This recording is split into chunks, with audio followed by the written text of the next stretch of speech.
Este lunes. En esta ocasión tenemos el honor de contar con la presencia de Marta Gabriela La Triste Contreras. Voy a leer una breve semblanza de Marta.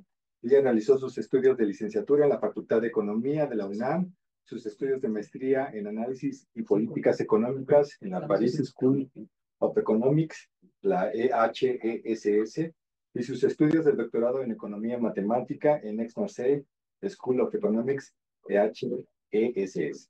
Realizó dos postdoctorados, uno en el Centro de Ciencias de la Complejidad de la UNAM y otro en el Centro de Investigaciones y Docencia Económicas, el CIDE. Y ha realizado 3 visitas al Instituto de Santa Fe. Actualmente es profesora de Matemáticas y Estadística de la licenciatura en la Facultad de Economía y de la maestría del posgrado en Economía también. Forma parte del padrón de tutores de maestría y doctorado del posgrado en Economía, es miembro del SNI y es miembro del comité editorial de la revista de investigación económica. Sus líneas de investigación son sistemas complejos, análisis de redes, análisis estadístico, propiedades estructurales y dinámica de sistemas económicos, simulaciones computacionales, así como la propagación de perturbaciones en redes económicas, análisis de insumo propio. Entonces, sin más, pues damos inicio al seminario y le doy la palabra a la doctora Latis. Por favor, Marta. Muchas gracias, buenas tardes. Entonces, bueno, gracias por la introducción, gracias por el espacio. Voy a aprovechar esta oportunidad para un poco presentarme más a fondo qué he hecho en mi investigación, que la conozcan, y después me voy a enfocar en uno de los proyectos de investigación en los que he estado trabajando.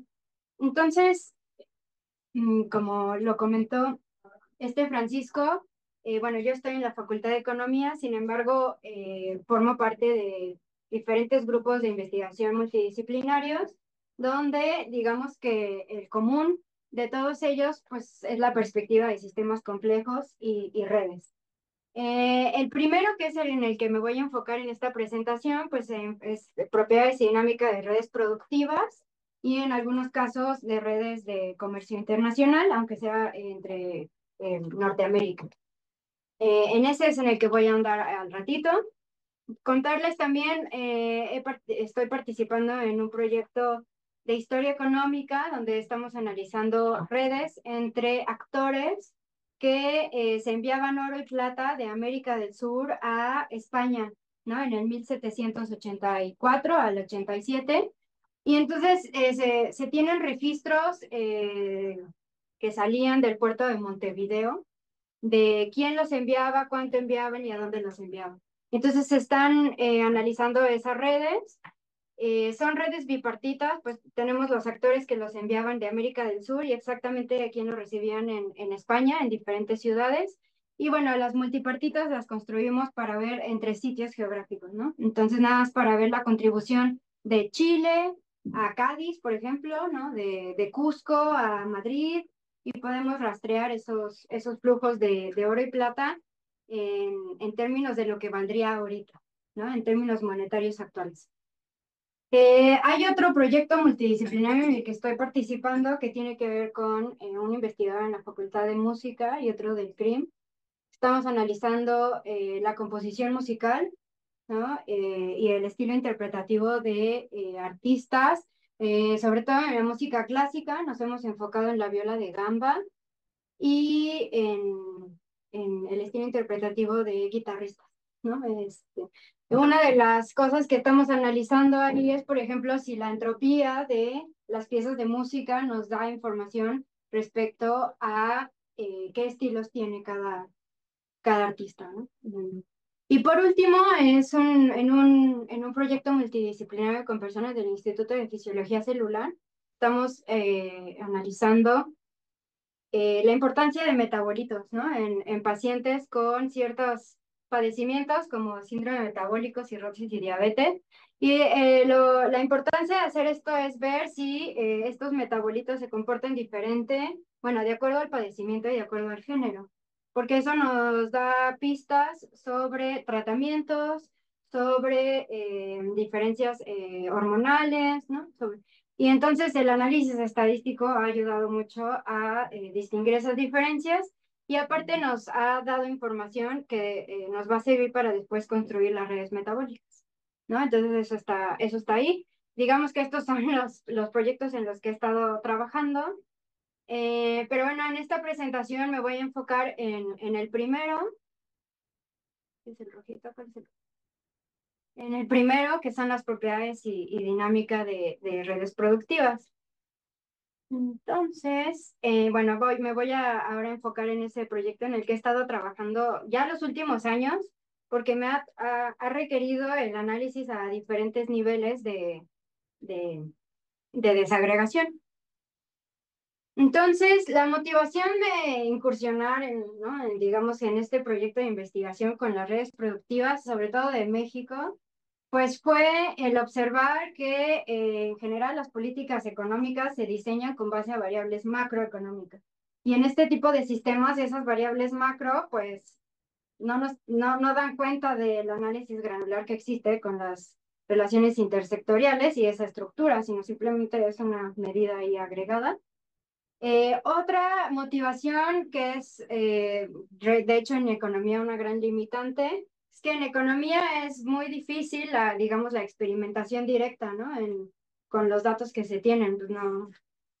Entonces, pues necesitamos una recolección de datos, un análisis de datos, un procesamiento, y pues eso es muy costoso, ¿no? Sobre todo a nivel nacional. Las matrices de insumo producto que se tienen para analizar la red productiva, por ejemplo, se publican cada 5 años y ya, ¿no? Ya eso es con base a censos económicos y las cuentas nacionales y tener una frecuencia eh, como anual, por ejemplo, requeriría un esfuerzo muy grande o requeriría lo que se está haciendo actualmente, que es nada más una aproximación. No es con base ya al registro de datos, sino con base, por ejemplo, la matriz del 2008, se tiene 2008 y 2013, y entonces los años que están en medio son puras aproximaciones con base a ciertas técnicas de insumo producto que se tienen. Eso es lo que está haciendo ahorita el INEGI. Entonces, eso pues limita mucho la experimentación que podamos hacer en estas redes y el tipo de análisis. Y pues entonces hay que, ¿no? Considerar este análisis de datos de forma más rigurosa y simulaciones computacionales que nos ayuden a estar evaluando situaciones. Entonces, pues vamos en este proyecto, pues analizar las propiedades estructurales del sistema productivo de México. Por sistema productivo, ahorita les especifico, pero tomo las matrices de insumo producto, que son el flujo de los bienes que se requieren para producir, ¿no? En la economía. Se analiza pues, sus propiedades, cómo cambian en el tiempo. Dentro de las propiedades, pues estoy haciendo los ejercicios en la computadora de cómo el sistema reacciona a diferentes tipos de perturbaciones. Con la motivación económica, pues solo veo dos tipos de perturbaciones, que es como la perturbación en demanda final, que es típica del modelo insumo-producto, y una perturbación tecnológica que está modificando cómo se utilizan los insumos para producir. Y bueno, en México una gran motivación, un gran objetivo era poderlo vincular a los procesos de desindustrialización, porque en general en economía decimos que un proceso de desindustrialización simplemente es si hay una disminución en la contribución de la manufactura en variables macro, ¿no? Como en el empleo, o en el valor agregado, o en la producción total. Y lo que se estaba dando era que todo el mundo pensaba que había un proceso de desindustrialización, se comentaba que había un proceso de desindustrialización, pero los datos macro no lo sustentaban, porque estas contribuciones de la manufactura, en vez de disminuir, iban aumentando. Entonces decían, ¿cómo pueden decir que hay un proceso de desindustrialización y que eso vulnera la economía mexicana cuando no es lo que se observa? Entonces eso me motivó bueno, a investigarlo, pero con las redes productivas. Y después lo que se espera es obtener información relevante para proponer modelos, pero que estos modelos sirvan justamente para no depender tanto de esta generación de datos, que es costosa, sino una vez que ya se tiene una estructura de red que se sabe que es muy cercana a las que se han estado observando, pues entonces ya empezar a trabajar con esa red. Entonces, bueno, todo el análisis lo hago programando en Python. Los ejercicios computacionales, ¿no? El análisis de datos y las visualizaciones.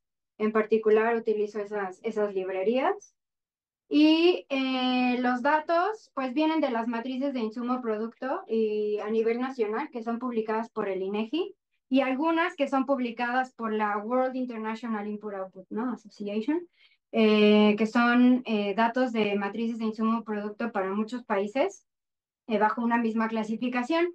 Ahí el problema de repente viene porque son diferentes clasificaciones, ¿no? Entonces, por un lado se tienen 35 sectores, por otro lado se tienen muchos más y hay que estar ahí trabajando con eso, pero bueno, de ahí vienen los datos. Y nada más comentarles, en el modelo insumo-producto, entonces tenemos que la producción total de la economía es un vector y tenemos, ¿no? Es un sistema de ecuaciones lineales que me vincula la producción de cada sector con la de los demás y una demanda final que es el sector externo, ¿no? Es el sector exógeno. Tiene ciertas propiedades, ciertas características este sistema que hacen que siempre exista una solución única con significado económico, que es decir, ¿no? Por ejemplo, los sectores no pueden producir una cantidad negativa, no pueden producir sin algún tipo de insumo, ese tipo de cuestiones que no me voy a detener, pero están detrás, ¿no? Y entonces, en los modelos que yo voy a presentar, de hecho, lo que voy a estar utilizando es esta Z, que es el flujo de insumos. Entonces, si esta Z, que es el flujo de insumos, tiene valores monetarios, ahorita les presento acá está, ¿no? Digamos, tiene valores monetarios que me dicen si un sector le está comprando insumos a otro sector para producir. Y esa cantidad va a ser la ponderación de la red productiva. Entonces, es realmente el flujo que se pagó por los insumos que está utilizando cada sector en la economía. Con estas matrices de insumo-producto, que cada celda se llama demanda intermedia, pero es el flujo de insumos, pues se construye una red dirigida y ponderada. Cada renglón y columna de la matriz pues se convierte en un sector, es un nodo. Las conexiones pues están ponderadas por esa cantidad y existen autoconexiones o autobucles que son la diagonal de esa matriz, porque ciertamente en la mayoría, si no es que en todos los sectores, están reutilizando parte de su producción para seguir produciendo, ¿no? Entonces, esas cantidades sí se consideran. En algunos casos en economía, sobre todo en el análisis de insumo-producto, no los consideran, los dejan fuera, ¿no? Un poco para ver el flujo neto, pero aquí sí se consideran. Bueno, entonces, una vez que se construyeron las matrices, se toman las matrices para construir las redes y con las redes, pues vamos a estar viendo las centralidades de los nodos, de acuerdo por lo menos a esas tres centralidades. Se ha visto que, por ejemplo, betweenness y closeness para este tipo de redes no son muy informativas. No se obtiene algo que nos diga mucho. Pero estas tres sí nos dan cuenta de la centralidad de los nodos. Y después se ve, ¿no? La difusión de una perturbación en demanda final, que es, ¿qué pasa con si yo aumento en un sector la demanda final, que era ese sector exógeno, ¿qué pasa con todo el sistema? Y cómo se distribuye esa perturbación en demanda final. Eso ya existe en insumo producto y se llama análisis del impacto agregado, que tiene que ver con el multiplicador del producto.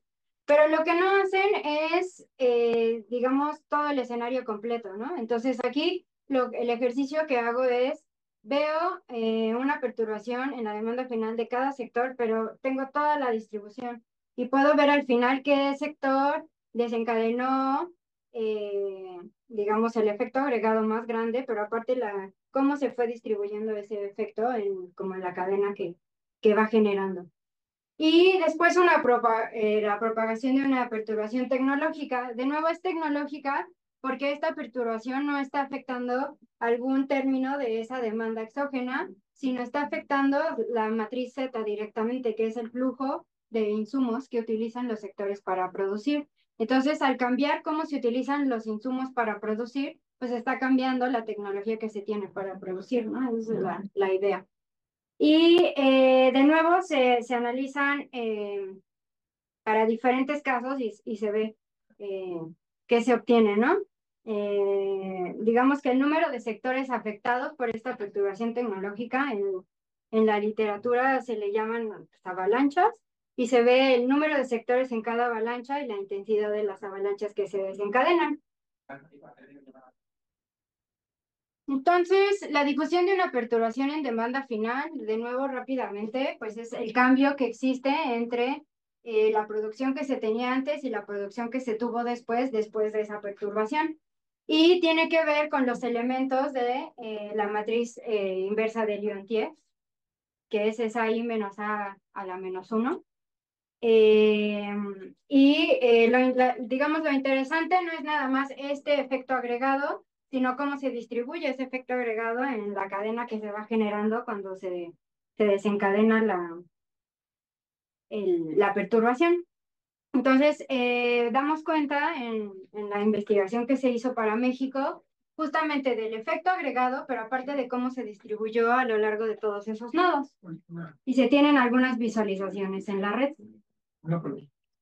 Sí, ¿Ese efecto es instantáneo? Porque supongo que depende de, por ejemplo, hay unos, que hay cierto impacto en las cadenas de producción que tiene cierto tipo de delay, ¿no? Retraso. sí, bueno, aquí no se toma explícitamente el tiempo, o sea, metes la perturbación, ves cómo se modifica todo y ves, ¿no? Es como one shot deviation from equilibrium, ¿sí? Pero no es realmente dinámico, es nada más cómo se modifica de un punto de equilibrio a otro, ¿no? Oye, una pregunta. En todos estos modelos uno está pensando que tienes toda la información, pero la realidad es otra, ¿no? De hecho, hay muchas cosas, si hicieron de casualidad, ya la contribución del Huachicol en México es extraordinaria Ujú. y ninguno de estos modelos podría predecir, o hay alguna manera de... Habría que hacer ciertos supuestos, ¿no? Porque me voy a regresar rapidísimo al modelo insumo producto básico. Acá.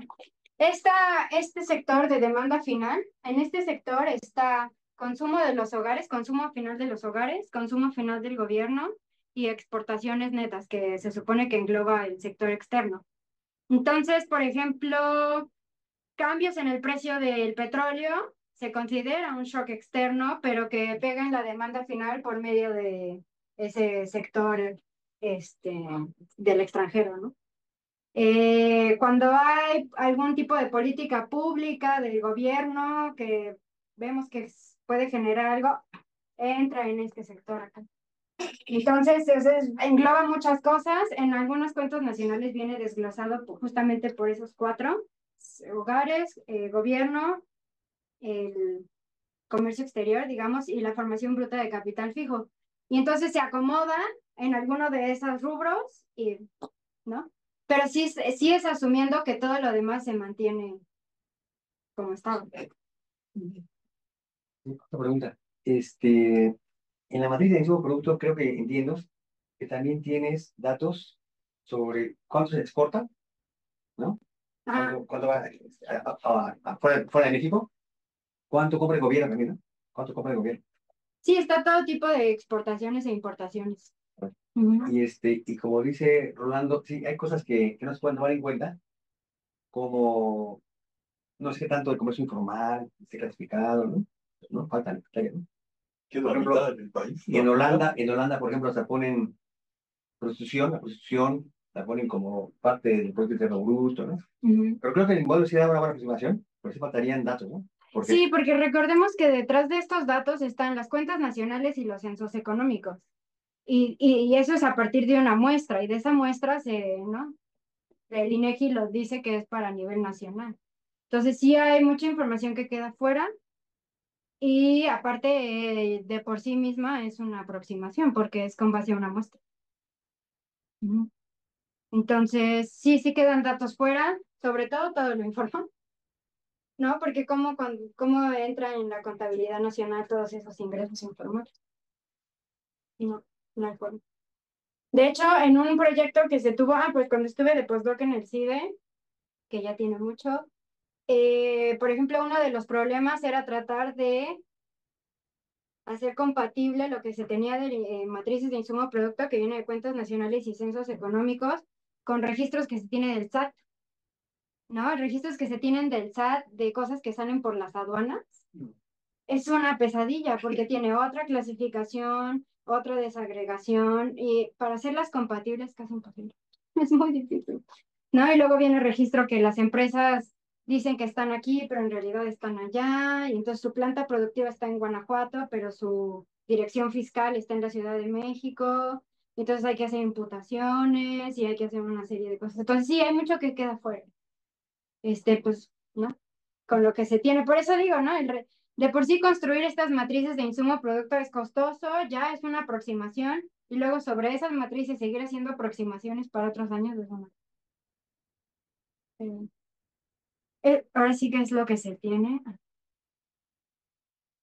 Entonces, esto es una perturbación en la demanda final, en esa D exógena que está en el sistema de ecuaciones lineales. Y entonces, de nuevo, este cambio en la producción total, que es un vector, porque es una delta X para cada sector, pues es el efecto agregado, pero se puede ver cómo se fue generando ese efecto agregado, porque al final es una suma, como está en la ecuación 4.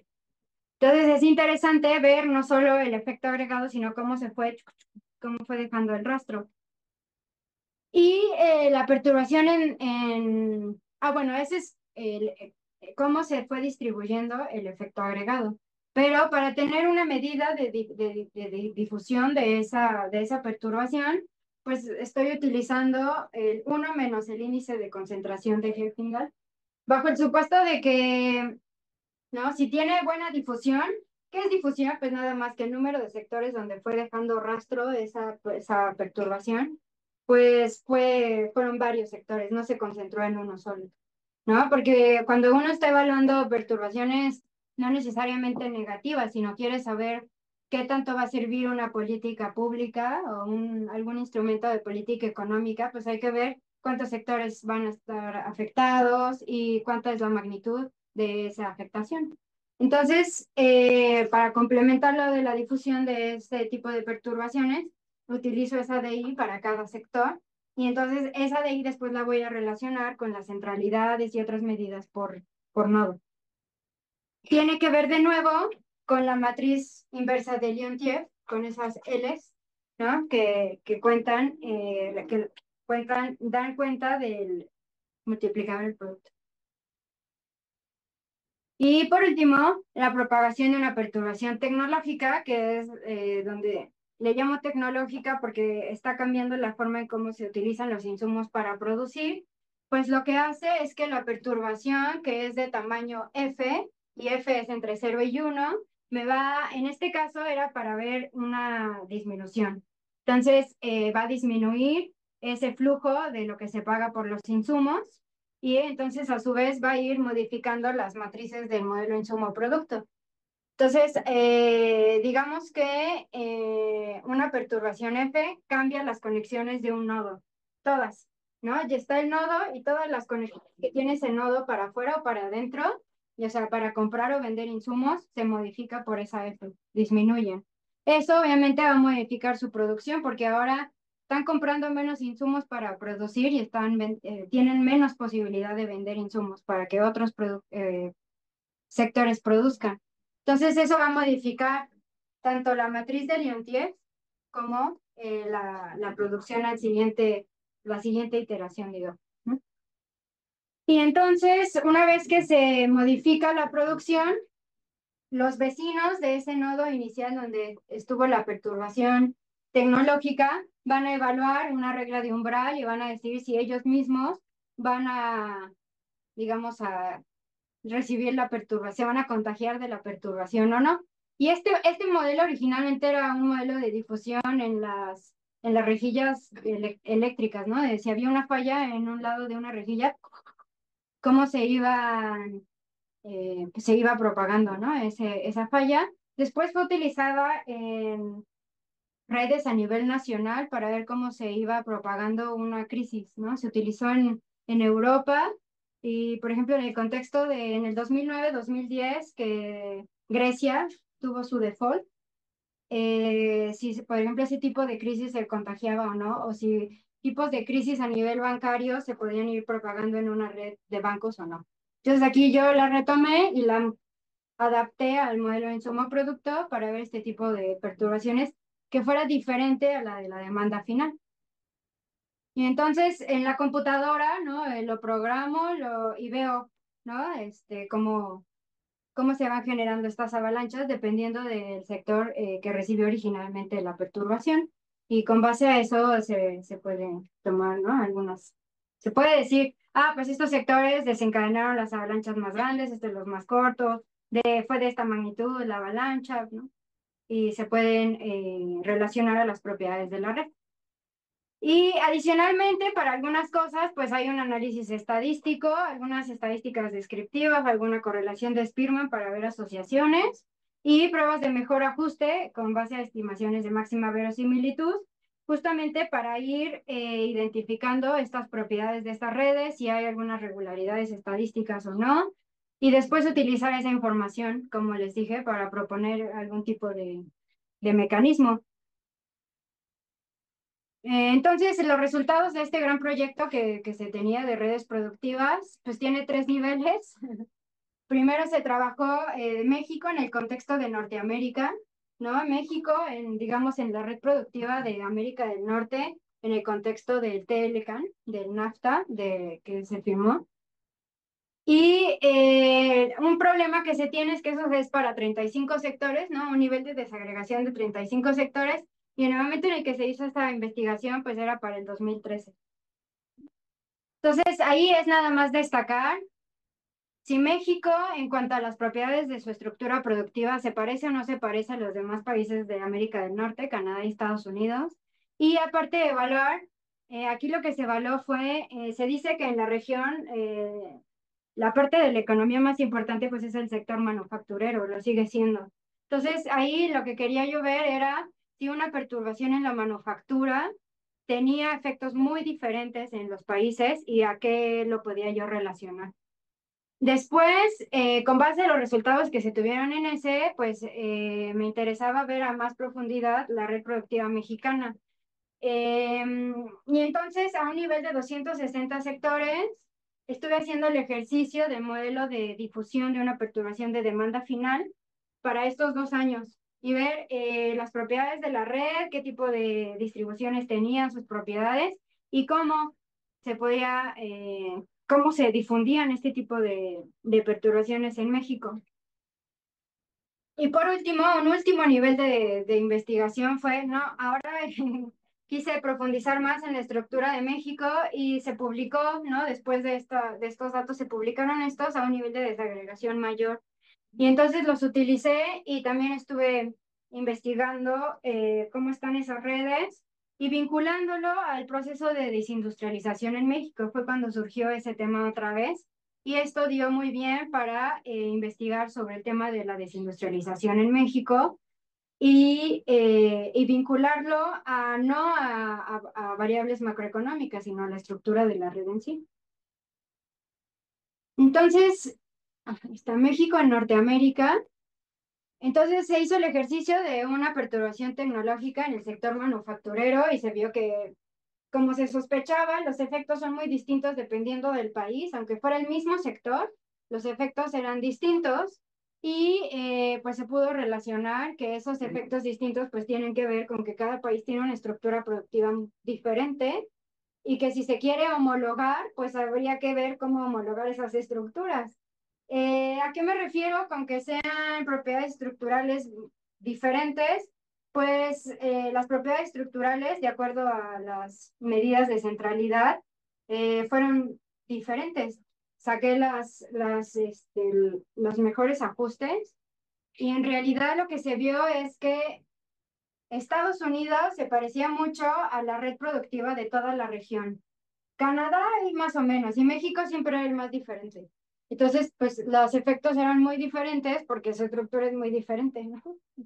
Pero pareciera algo trivial, pero no lo es. Y en la discusión de las políticas económicas de México, el argumento que se tiene pero ¿por qué siempre México es el perdedor en el Telecan? Pues falta este argumento de que tiene que ver con que simplemente su estructura es muy diferente. Aquí nada más les muestro rápidamente esas estructuras. Estas son las distribuciones, las CDFs, de el grado, ¿no? El grado in, el grado out y las fortalezas o los grados ponderados. Y aquí rápidamente es nada más para mostrarles. México son las rayitas verdes.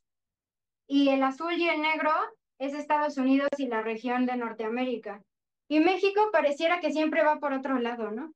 Entonces, aunque ahí no se vea, ¿no? Este es México por acá, el rojo es Canadá. Entonces, con base a estas distribuciones, saqué los mejores ajustes y se pudo ver bien, ¿Qué está en la parte horizontal? ¿Qué es eso? los valores, son valores de, por ejemplo, ¿Sectores? aquí es de, ajá, Sectores.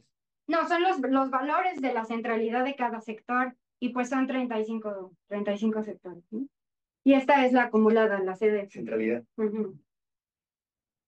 Y entonces aquí rápido los mejores ajustes para esas distribuciones que les enseñé en la diapositiva anterior, pues todas son distribuciones obviamente sesgadas, pero aquí lo que quiero destacar es que para México siempre es una ahí diferente, ¿no? O sea, aquí están los in degrees, pues tenemos la Weibull Mean, y para toda la región NAFTA, por ejemplo, era la logística. Los out degrees, México es una beta y todos los demás países son otra, ¿no? Los in strength o los grados ponderados, igual México tiene la Weibull, pero todos los otros países, Canadá tiene la log normal, Estados Unidos tiene la beta y la región NAFTA la beta.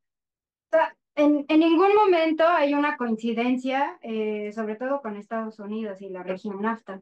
Entonces, bueno, estas diferencias son las que dan cuenta de esas diferentes propagaciones. Y aquí nada más enseñarles el ejercicio que se hizo, ¿no? Aquí es, ok, meto alguna combinación de parámetros de ese modelo de difusión, de propagación de la perturbación tecnológica y veo qué pasa en la red. Entonces, aquí a destacar, bueno, este es México, este es NAFTA, Estados Unidos, Canadá. Aquí en cada uno tiene su barra porque los efectos tienen diferentes magnitudes. Los más parecidos, pues, son Estados Unidos y el NAFTA. Y destacar, se puede rastrear ante esa combinación de parámetros que es el F y el C, cómo se distribuye, ¿no? Esa avalancha, son las intensidades de la avalancha. Y los sectores que recibieron un efecto más grande son los más rojos y nunca son iguales, ¿no? O sea, estos se parecen mucho a estos, pero en México no son los mismos que aparecen en rojo aquí. Entonces, se puede rastrear claramente en estas redes cómo se fue, digamos, distribuyendo el efecto de esa perturbación y cómo fue tan diferente en México en comparación a los demás. Esta es una combinación de parámetros, ¿no? Para cierto tamaño de la perturbación F. Y esta es otra combinación de parámetros, nada más mostrarles que el cuento es el mismo. La magnitud de los efectos en las redes es diferente, pero los más parecidos son Estados Unidos y el NAFTA como una región total. Pero al mismo tiempo, los nodos más afectados, que son los rojitos, no son los mismos para México, Canadá y Estados Unidos, ¿no? O sea, siempre hay diferencias. Claramente no se comportan de la misma forma. Oye, ahorita cuando hablan de perturbaciones, tuve la impresión que todo es una forma lineal, pero cuando tienes una perturbación grande puede ser no lineal. Sí, de hecho esa es la ventaja de este tipo de modelos de propagación en redes, que pueden considerar efectos no lineales y de retroalimentación. Esa es la ventaja sobre el análisis de insumo producto solito. Esa es la ventaja de usar las redes y los ejercicios computacionales, que se pueden considerar todos esos efectos no lineales. Sí, sí, justamente esa es la ventaja de hacer estos ejercicios así. Porque en el modelo de insumo producto, primero de base, está completamente fuera de sus supuestos un cambio tecnológico, ¿no? Ya puede empezar. Y segundo, pues es un sistema de ecuaciones lineales donde todo es lineal. Entonces, sobre esa base, pues construir ejercicios que permitan considerar efectos no lineales de retroalimentación, ese tipo de cosas. Y para eso fue que utilicé las redes. Ujú. Veo que los nodos tienen diferentes tamaños. ¿Cuál es la razón? No, es un efecto visual, todos tienen el mismo tamaño. ¿Mismo tamaño? Aquí lo importante era la coloración, y la coloración tiene que ver con la intensidad, digamos, del efecto. Sí, no, todos tienen el mismo tamaño. Y Son los colores, ¿no? Sí, aquí no. ¿Y qué sectores son más afectados de cada caso? Pues aquí en Estados Unidos y NAFTA, parte de la misma manufactura, que son los 30, ¿no? 29, 28, 30, 31. Ahí los puse con número porque los nombres estarían gigantescos. Pero en México se va a otro tipo de sectores que no tienen que ver tanto con la manufactura. Es como si la manufactura no fuera en sí un sistema integrado, sino se va de repente a servicios, a comercio. Y esos son sectores que no generan valor agregado, por ejemplo. De ahí viene el problema de México. ¿Cómo otra vez? ¿Es positivo? Son sectores que están fuera de la manufactura, que por alguna razón están conectados, pero que no generan valor agregado. Ese es uno de los problemas en México. ¿Pero cómo es? ¿Los ¿Servicios? servicios no generan un valor agregado? Como la manufactura, ¿no? Bueno, menos. Pues, sí, Menos, sí, claro. Ujú. Ujú. Sí, bueno, Turismo, todos generan, pero turismo, mucho por ejemplo, menor. turismo, qué sé yo. Esos sectores de servicio no están tan mal, pero hay otros sectores, estoy pensando, ¿no? El mismo sector financiero.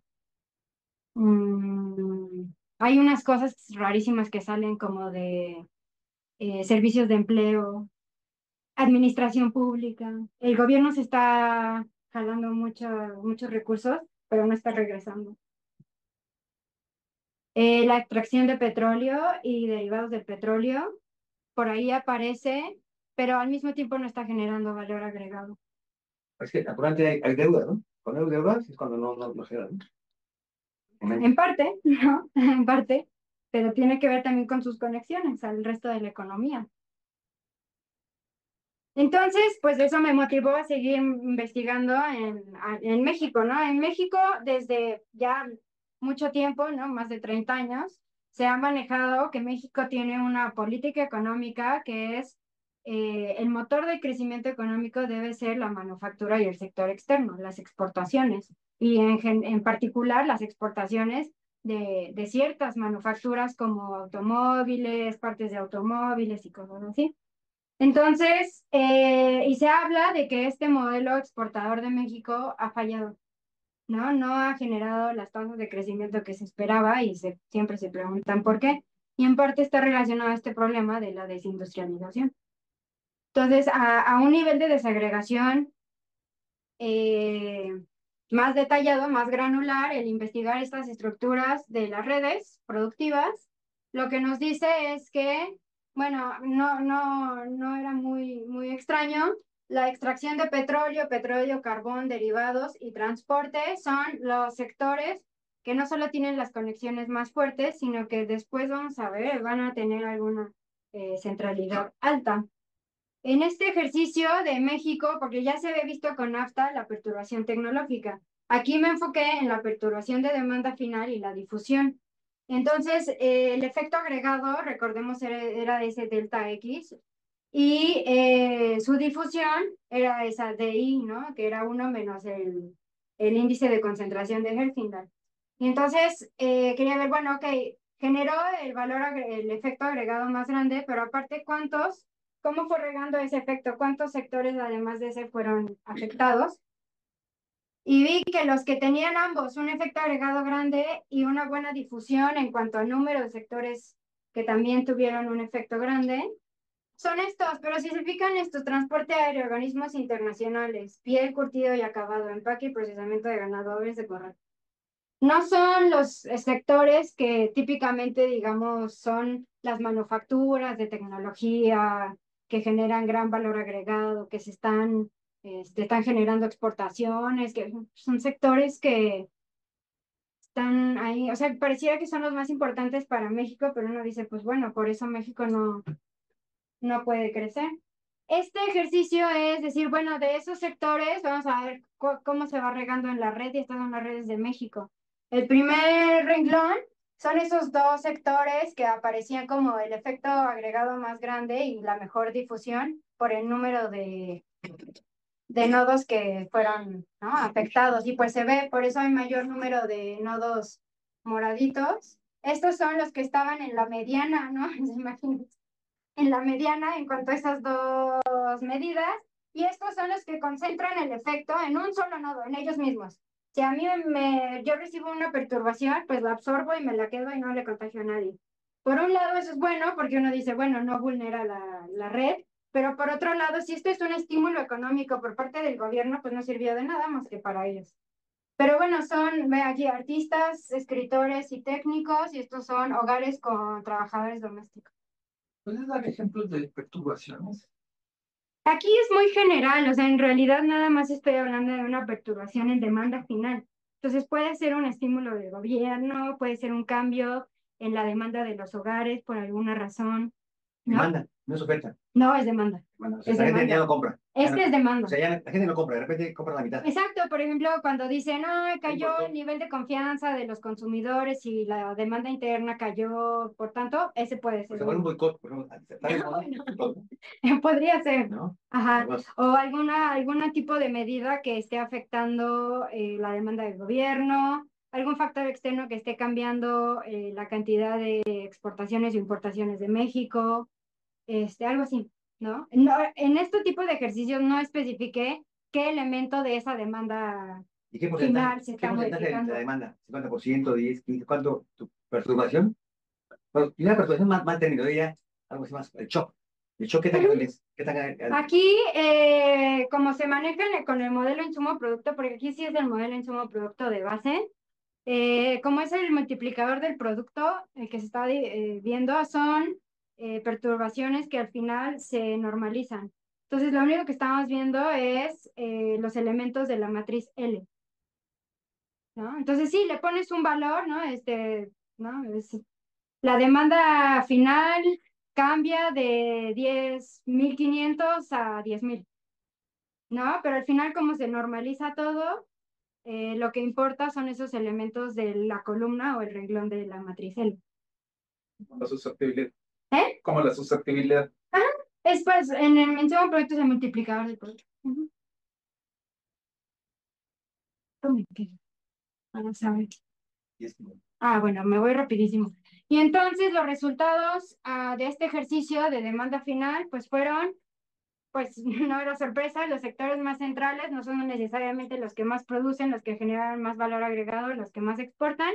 De hecho, si sacamos la correlación de Spearman entre esos vectores, bueno, por ahí está la matriz de correlaciones, se ve que no están en realidad correlacionados, pues salvo algunas excepciones, por ejemplo, de los sectores relacionados al petróleo, ¿no? Eso sí, los sectores relacionados al petróleo, pues son los que más producen, los que más exportan y por ahí tienen la mayor centralidad de grado, ¿no? Por ejemplo. Pero salvo algunas excepciones, no están correlacionadas y una cosa no nos dice otra, ¿no? Entonces, por ejemplo, si la política económica está basada en los que más exportan o en los que más generan valor agregado, no se está considerando que sean los más centrales. Si uno considera que un sector que sea de los más centrales es algo ventajoso en la red, eso no se estaría considerando. Y aquí nada más respecto a las centralidades de autoridades y hubs, que son la generalización de la Eigenvector.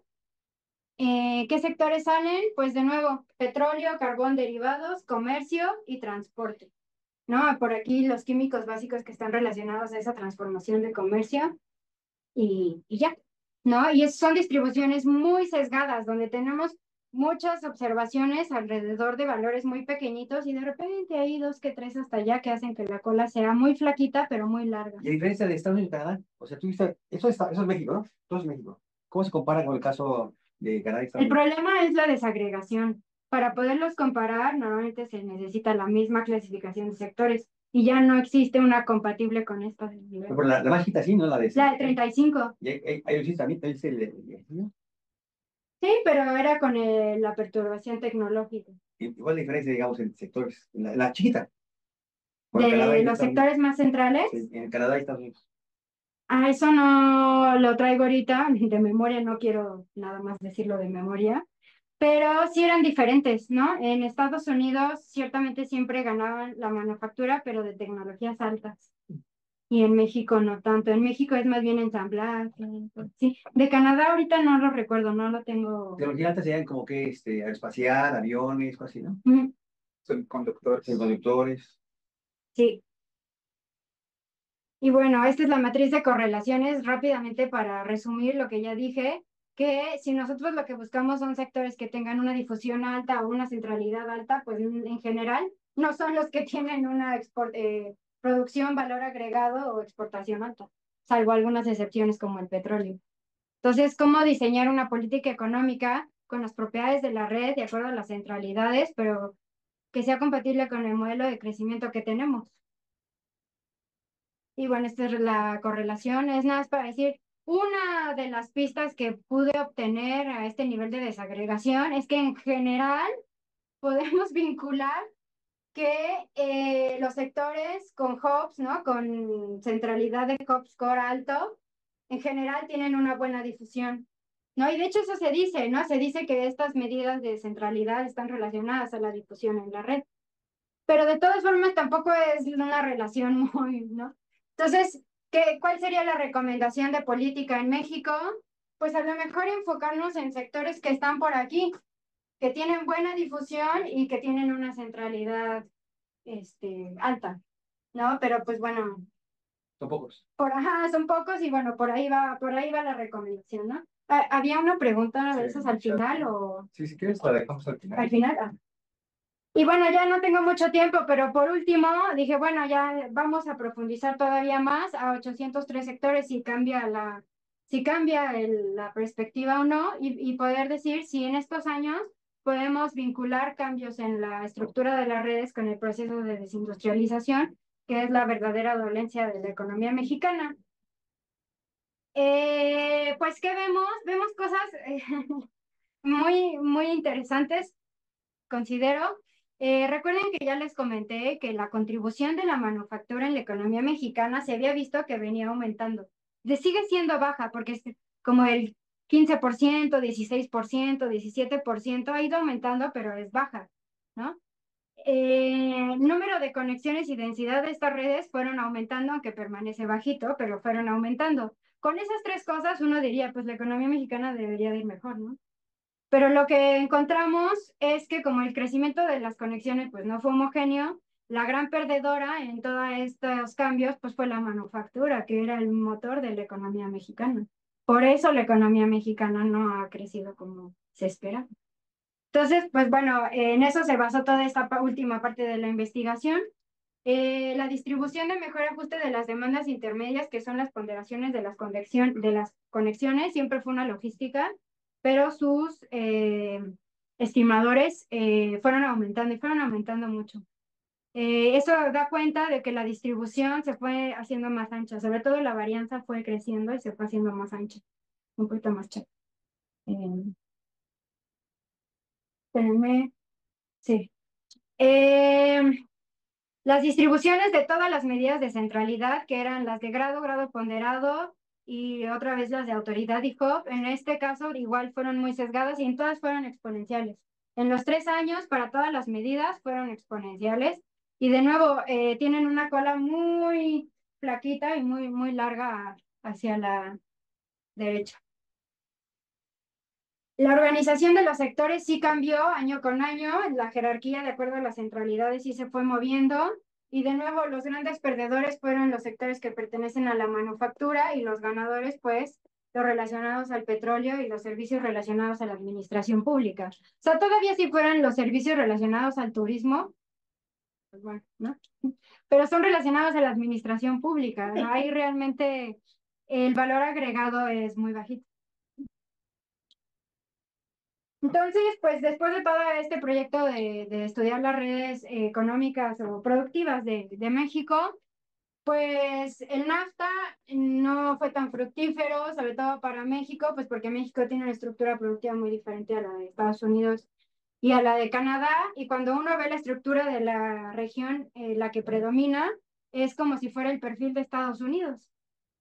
Luego, pues en México los sectores más centrales, pues no son necesariamente los que más producen, los que más exportan o generan mayor valor agregado. Entonces, en una política económica donde se quiere generar crecimiento económico a partir de las exportaciones, por ejemplo, de la manufactura, pues si no se considera la estructura de acuerdo a las centralidades, no creo que sea muy exitosa.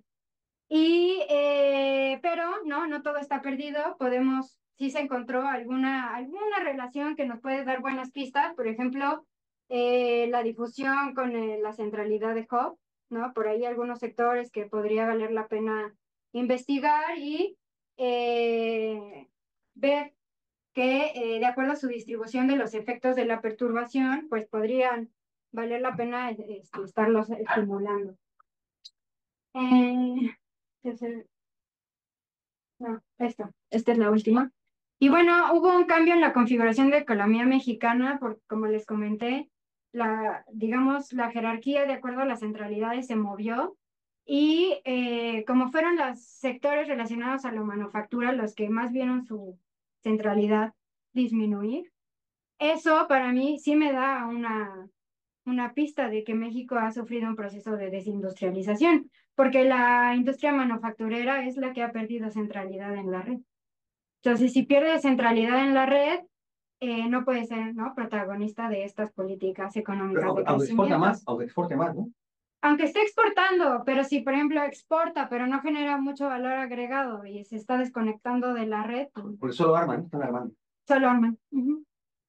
Bueno, esto ayuda a explicar el pobre desempeño de la economía mexicana, pero también da información relevante para proponer otro tipo de políticas económicas y da información para lo que después me gustaría, que es no depender tanto de esta generación de datos del INEGI, ¿no? Y poder hacer este tipo de experimentos computacionales de una perturbación de este estilo, de este otro estilo, pero pues con una red, sí con esas características, pero pues que no dependa siempre de estar usando matrices de insumo producto. Y ahí viene mi agenda, ¿no? Justamente ya empecé a identificar algunas regularidades estadísticas. Estas redes productivas en México, en todos los niveles de desagregación que vi, siempre son sesgadas, siempre tienen su cola a la derecha, siempre, ¿no? Son mejor, su mejor ajuste está relacionada, ¿no?, a cierto tipo de distribuciones.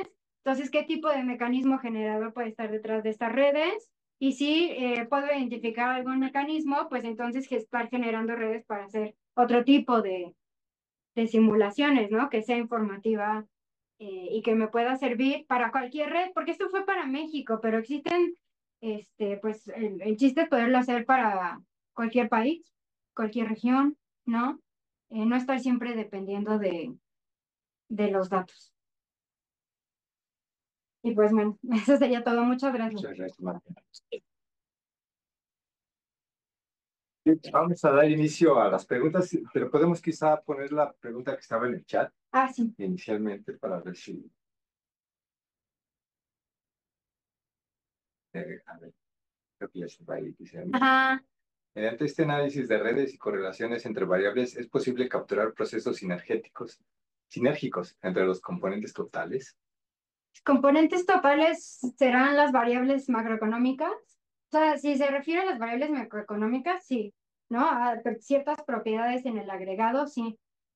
Aquí no lo presenté, pero también he incursionado en ver la entropía de estas redes, en relacionarla con la densidad, en ver cómo se correlaciona con algunas otras propiedades macro. Y sí, sí se puede ver, pero pues depende, ¿no? De cada, como el ejercicio que hice de la difusión y el efecto agregado, o las medidas de centralidad y las variables macro de exportaciones, valor agregado y producción total. Yo creo que sí, ¿no? Me falta ver cuáles son esos componentes totales, ¿no? ¿A qué se refieren? ¿Alguien más? Sí, Marcelo. tú eres un estudiante de física que trabaja con países de América Latina. Entonces, ¿no sería interesante hacer un análisis similar, comparativo, con Brasil, Argentina, Chile, etcétera, de México? Sí, sería muy interesante, pero de nuevo, cuando no se tiene la misma clasificación de sectores, para que eso no, digamos, ensucie el análisis, primero hay que tener la misma clasificación. Entonces, habría que hacer, yo diría, un proceso de homologación, tener la misma clasificación y ahora sí compararlo. Si hay una base de datos de América del Sur, creo que son 11 países de toda América del Sur que sacó la CEPAL, pero es para el 2005, ya no se volvió a hacer, y no es la misma clasificación que la que maneja México. Entonces, primero habría que ver cómo podemos empatar la clasificación para que eso no sea un problema, ¿no? Ya. Pero sí estaría súper interesante. Roland. Oye, si estamos en un proceso de descentralización, perdón, de pérdida de manufactura, Desindustrialización. desindustrialización, ¿por qué tanto esfuerzo por mantener el TLC? Porque no entiendo nada, porque al Yo final, tampoco. si estás nada más ensamblando y no estás produciendo valor agregado, Exacto. la realidad es que salir el TLC no sería ni, probablemente no pase nada. No, no, de hecho, esa primera parte de la investigación con el NAFTA la saqué, mi motivación fue justo el contexto de la renegociación del nuevo tratado, que tiene un nombre ahí rarito, ya no es el NAFTA, sino tiene otro nombre. Sí. Y justo lo hice y salió, para un poco la motivación es esa, ¿no? O sea, no importa qué tratado de libre comercio hagan, si parten de estructuras tan diferentes, va a estar muy difícil que un tratado así beneficie a México. Va a estar muy difícil. Pero ayuda en la balanza comercial, ¿no? Por lo menos ayuda en la balanza comercial. Pues es que en realidad lo único que nos está ayudando a nosotros son las remesas y eso no tiene nada que ver con un acuerdo de libre comercio. No, también la balanza comercial. Si tú vendes mucho, también te ayuda. No se da algo el peso, ¿no? Pero no produces valor. Pero no produces valor. Y aparte, todavía está el problema del empleo. La calidad del empleo que está involucrado en esos sectores que están exportando y no generan valor agregado, congruentemente es empleo poco calificado. Entonces no te está sirviendo de mucho. Entonces tienes que diseñar otro tipo de acuerdo o más bien implementar políticas en México que te ayudan a que esa estructura que tienes ahorita vaya a otro lado, ¿no? Ahora, Porque si no, nunca vas a tú beneficiarte. tienes industria aeronáutica, automotriz, ¿qué más traen? Todo eso es parte de la manufactura. ¿Cuántos tienes en manufactura, cuántos, digamos, elementos tienes? Muchos, ¿no? O 20 diferentes, ¿no? Pues depende de la clasificación, pero en la clasificación de 800 y tantos, creo que no lo puse, pero son 80 y tantas manufacturas. Pues, hay una que nos avanzada que es la aeroespacial, ¿no? Pero por ahí está. Ujú. Tenemos una pregunta. Sí, una duda. Creo que lo mencionaste, pero no estoy muy seguro que me haya quedado claro. ¿Tienes limitaciones en la perturbación que metes a tu modelo? Sí, Tienen que ser muy chiquitas, me imagino. o sea, es que aquí en el modelo de perturbación tecnológica sí está acotado, porque si de repente la perturbación es muy grande y este threshold de los nodos es muy pequeñito, pues, todo colapsa y no aprendes nada. Todo colapsa, pues sí, ¿no? Todo colapsa. Y el otro también es verdadero. Si la perturbación es demasiado chiquitita y el umbral como de resiliencia de los nodos es muy alto, pues nadie colapsa, pues sí, pero entonces tienes que encontrar ahí cierta combinación. Lo que yo encontré era como una perturbación, ven que es una proporción, ¿no? Es 1 menos F. Esa F, para que los resultados sean interesantes, tiene que ser 0.6, 0.7. Ah, tampoco es tan chiquita. No, 0.5, ¿no? Ahí empiezan a uno a ver distribuciones interesantes de las avalanchas. Si nos movemos de ahí, o todo colapsa o nada colapsa. Entonces, sí, está acotado. Y bueno, me imagino no habrá una representación, habrá un ejemplo real, me imagino Egipto, que como comentabas, que eso ya no es una perturbación, sino que es algo masivo, que a lo mejor pueda representar saliéndose de esos bordes. Saliéndose de esos bordes. Un ejemplo donde se utilizó algo parecido para analizar lo que pasó fue en el 2010 con el terremoto que hubo en Japón.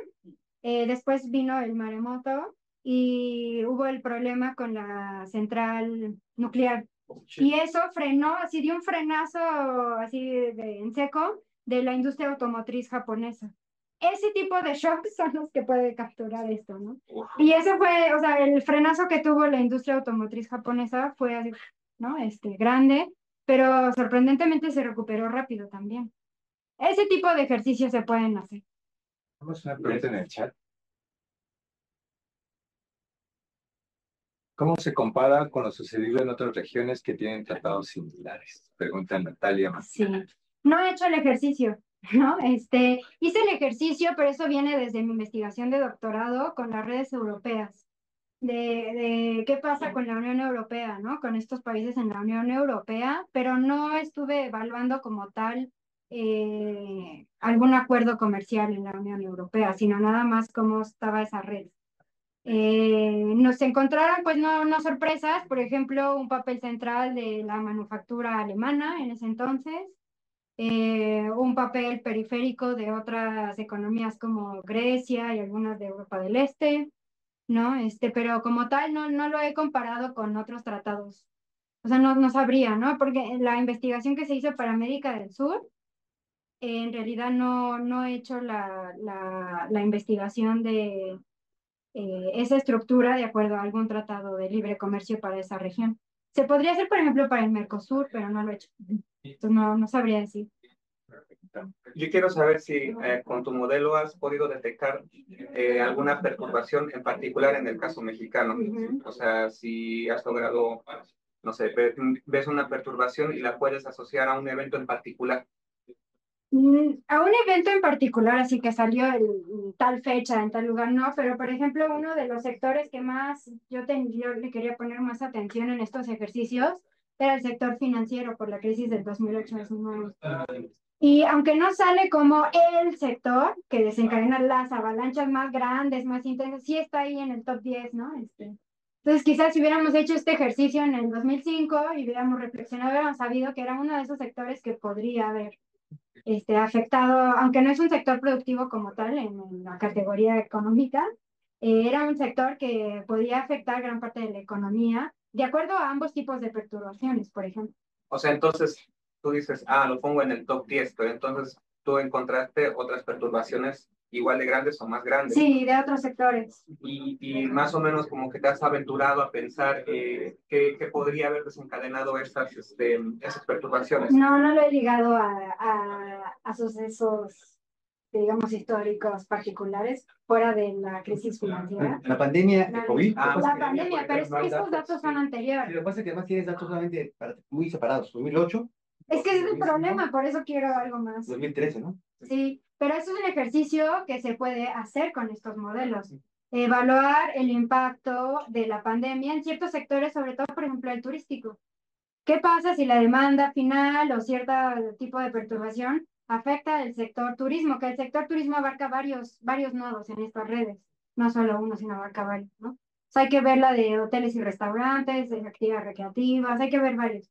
Y se puede hacer el ejercicio. No lo he hecho, pero se puede hacer. Gracias. Una última pregunta. Bueno, justamente debido a que es muy difícil conseguir los datos de estas tablas para establecer las redes, usted propone que busque construir alguna manera de generar las redes para que uno pueda hacer el ejercicio en la computadora. ¿Existe algún enfoque alternativo con variables que se puedan observar de manera más constante? No sé, el índice de precios al consumidor, qué sé yo. Uy, ese es otro problema en la economía, ¿no? Sí. Porque o sea, el índice del precio del consumidor acaba siendo un promedio con una ponderación muy chafa. Pero, digamos, en economía, si nos salimos de este enfoque, lo que hacen es la econometría. Series de tiempo, todo lineal, relaciones, ¿no? Puras sumitas. Asumir ciertas relaciones que tienen que ver con otro tipo de distribuciones y con base a eso hacer ciertos pronósticos o predicciones. Entonces yo me quería salir de eso y decir, si me quiero salir de eso y quiero usar redes, quiero usar otro tipo de modelos que sí consideren no linealidades, efectos de retroalimentación, que hay eventos extremos, valores extremos, etcétera. ¿Qué puedo hacer? Y entonces, por eso me interesa encontrar lo que pongo ahí como mecanismos generadores subyacentes, ¿no? Es decir, por ejemplo, si yo encuentro que, ¿no? Las distribuciones de grado de ciertas redes son ley de potencia, pues yo puedo proponer un preferential attachment. Si yo encuentro algo parecido a eso en estas redes, ¿qué mecanismo puedo proponer? Y entonces puedo generar redes que sean más informativas para todos los años o generar predicciones. Algo un poco más ¿no? rico que la econometría tradicional en economía. Lo he visto, algo parecido, lo he visto para datos financieros, pero no para el índice. Para el índice, de hecho, hubo una tesis en economía de maestría que lo que intentó fue mejorar ese índice de precios al consumidor, salirse de ese promedio y proponer pues otro índice, pero con base a redes bipartitas. Y estuvo muy interesante esa tesis, pero pues ahí se quedó, ¿no? Pero existe, ¿no? Esa tesis, por ejemplo, fue muy interesante, que utilizó redes bipartitas para para ser un índice más informativo, ¿no? Sobre todo donde esas ponderaciones que se le dan a los diferentes bienes en la canasta no fuera como tan artificial.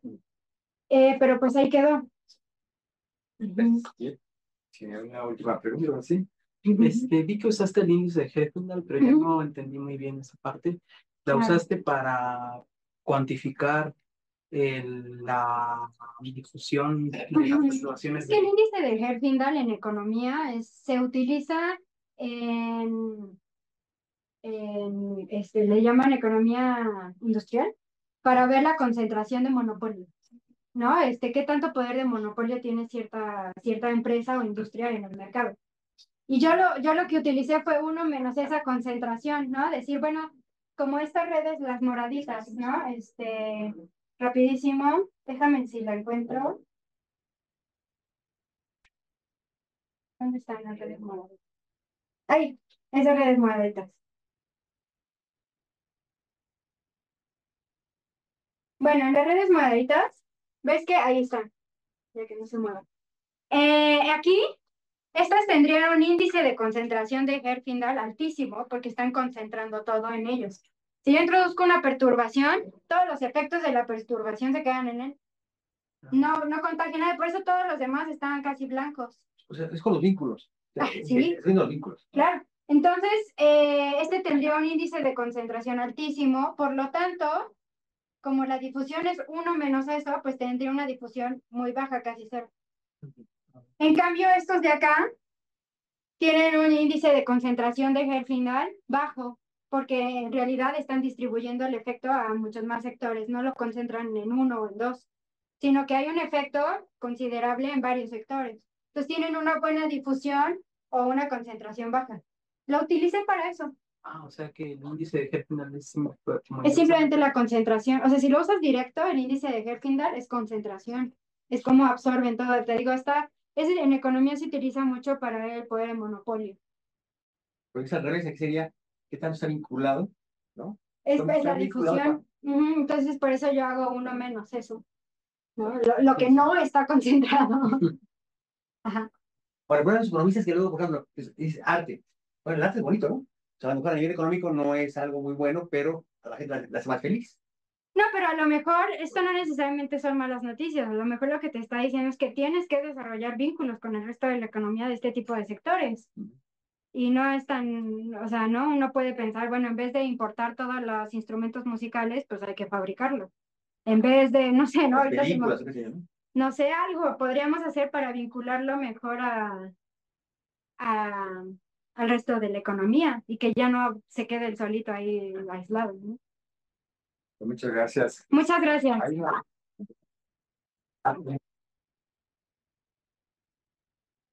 Gracias. Muchas gracias. Gracias, Francis. Ah, Sí, no me viene. Sí,